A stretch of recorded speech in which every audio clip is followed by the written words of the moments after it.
राधे राधे कृष्ण भक्तों। तो आज की वीडियो में हम जानने वाले हैं कि योगिनी एकादशी का व्रत हमें कब रखना है और आषाढ़ मास में आने वाली एकादशी को योगिनी एकादशी कहा जाता है। जैसे कि आप सब जानते हो कि एकादशी को लेके बहुत ज़्यादा मतभेद हो जाता है, क्योंकि जब 2 दिन एकादशी आती है तो कंफ्यूज हो ही जाता है। एक दिन संपूर्ण तिथि के साथ और एक दिन कुछ समय की तिथि के साथ।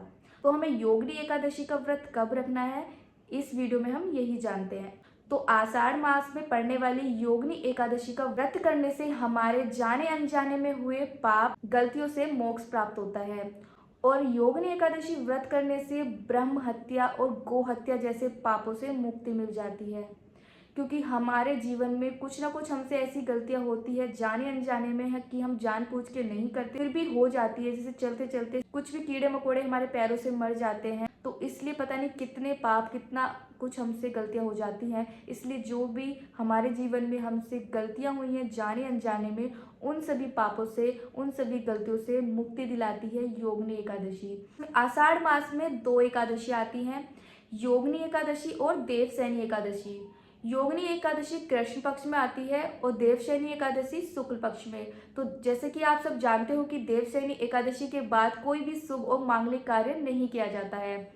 तो आज की वीडियो है कि योगिनी एकादशी 1 जुलाई को है या फिर 2 जुलाई को। और एक चीज मैं आपको बता देती हूँ, जब भी एकादशी 2 दिन पड़ती है तो शास्त्रों के अनुसार हर किसी को दूसरे दिन की एकादशी का व्रत करना चाहिए, क्योंकि द्वादशी से युक्त एकादशी उत्तम मानी गई है। तो इस साल योगिनी एकादशी का प्रारंभ हो रहा है 1 जुलाई को 10:26 पर और योगिनी एकादशी की समाप्ति हो रही है अगले दिन 2 जुलाई को 8:42 पर। और अगर हम 1 जुलाई को व्रत रखते हैं तो हमें 10:30 बजे से पहले 10वीं तिथि प्राप्त हो रही है। और अगर हम 2 जुलाई को व्रत रखते हैं तो 8:42 पर द्वादशी लग जाएगी। और ऐसा कहा जाता है कि 10वें युक्त व्रत रखने से राक्षसों को बल की प्राप्त होती है। अगर हम द्वादशी व्रत रखते हैं तो हमें व्रत का अनंत गुना फल प्राप्त होता है। योगिनी एकादशी हमें सूर्य उदय के साथ 2 जुलाई को सुबह सुबह मिल रही है और हमें योगिनी एकादशी सुबह सुबह सूर्योदय के साथ 2 जुलाई को मिल रही है और द्वादशी भी लग जाएगी। इसलिए द्वादशी युक्त एकादशी 2 जुलाई को पड़ रही है और कहा जाता है कि द्वादशी युक्त एकादशी उत्तम होती है। इसलिए हमें योगिनी एकादशी का व्रत करना है 2 जुलाई को और व्रत का पारण करना है अगले दिन 3 जुलाई को 5:28 से 7:10 के बीच कर लेना है। और पारण का समय का बहुत ज्यादा महत्व है, हमें इस समय के बीच पारण कर लेना चाहिए। एकादशी वाले दिन हमें ब्रह्म मुहूर्त में उठना चाहिए और स्नान करना चाहिए। आप नॉर्मल पानी के साथ साथ उसमें गंगा जल या यमुना जल मिलाकर भी स्नान कर सकते हैं। बाकी डेज में अगर आप नहीं कर रहे हो, 2 दिन एकादशी आती है तो उस दिन आप गंगा जल का स्नान जरूर करें। अगर आपके घर में लड्डू गोपाल जी है तो एकादशी के दिन उनको पंचामृत से स्नान कराएं। महीने में 2 दिन एकादशी आती है तो आप महीने में उन 2 दिन लड्डू गोपाल जी को पंचामृत से स्नान जरूर कराएं।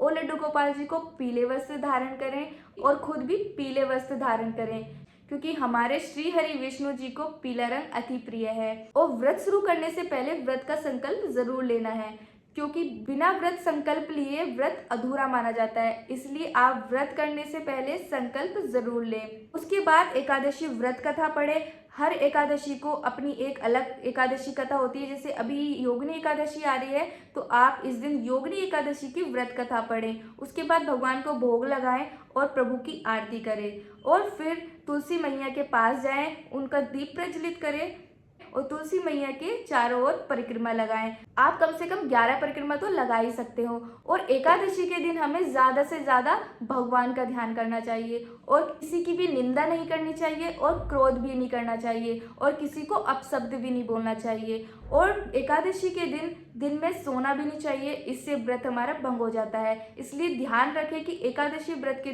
दिन में बिल्कुल भी ना सोएं। तो ये है योगिनी एकादशी की कुछ जानकारी जो कि मुझे पता थी, तो मैंने आप सबसे शेयर कर ली। अगर आपको लगता है कि ये वीडियो थोड़ी भी इंफॉर्मेटिव है तो आप शेयर जरूर करना।